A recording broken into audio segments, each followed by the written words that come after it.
নমস্কার বন্ধুরা, আমি আজকে বানাবো এক পাটালি পুর দিয়ে এক দুর্দান্ত পিঠে রেসিপি। এই শীতের সন্ধ্যায় এরকম একটা রসে ভরা পুলি পিঠে খেতে কী যে দারুণ লাগে সেটা বোঝার জন্য একবার হলেও বাড়িতে বানাতে হবে। তো চলো শুরু করি। প্রথমে আমি একটা প্যানের মধ্যে 3 কাপ দুধ নিয়ে নিয়েছি।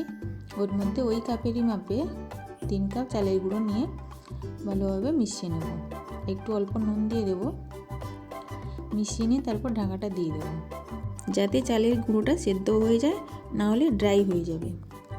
এবার আমি একটা গুড়ের পাটালি নিয়ে নিয়েছি, সেটা ছোট ছোট স্কোয়ার আকারে কেটে নেব। ভালো মানের পাটালি গুড় নিতে হবে, যাতে করে পিঠেগুলো দারুণ টেস্টিও হবে, আবার পিঠেগুলো ফেটেও যাবে না। তো আমি কিন্তু ছোট ছোট কেটে নিয়েছি।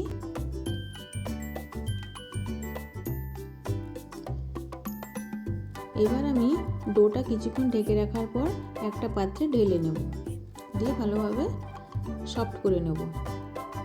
এই গরম অবস্থায় মাখিয়ে নিতে হবে। এই কাজটা কিন্তু চালের গুঁড়োটা গরম থাকা অবস্থায় করতে হবে, নাহলে চালের গুঁড়োটা মসৃণ হবে না। তো এবার আমি চালের গুঁড়োটাকে যে বানিয়েছিলাম সেটা আমি গোল গোল মিষ্টির আকারে বানিয়ে নেব। এরপর মাঝখানে একটু গোল গোল করে তার ভিতরে আমি যে আগে থেকে কেটে রেখেছিলাম পাটালি গুড়টাকে, সেটা মাঝখানে দিয়ে আবারও ভালোভাবে প্রেস করে গোল গোল করে রেখে দেব। এইভাবে সবগুলো পিঠে বানিয়ে নেব। ভালোভাবে মুখটা বন্ধ করে নিতে হবে, নাহলে ভেতরে গুড়টা যখন গলে যাবে তখন বাইরে ফেটে বেরিয়ে আসতে পারে। এবার আমি একটা পাত্রের মধ্যে 1/2 লিটার মতো দুধ নিয়ে নিয়েছি, ভালোভাবে ফুটিয়ে নেব। ওর মধ্যে কিছুটা পাটালি গুড় দিয়ে দেবো, তারপর একে একে এই পিঠের বলগুলো দিয়ে দেবো।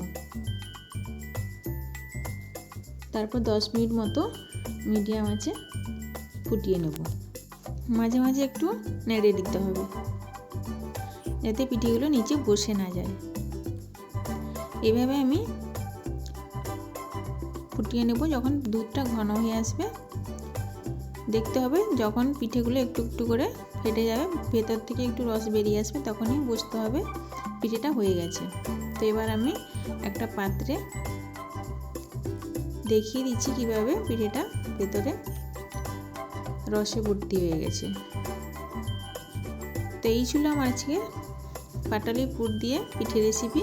ভিডিওটি যদি ভালো লেগে থাকে আমার চ্যানেলটিকে সাবস্ক্রাইব করে নিও এরকম নতুন নতুন ভিডিও দেখার জন্য। তো আজকের মতো এইটুকুই, দেখা হচ্ছে আগামীকাল অন্য একটা রেসিপি নিয়ে। টাটা।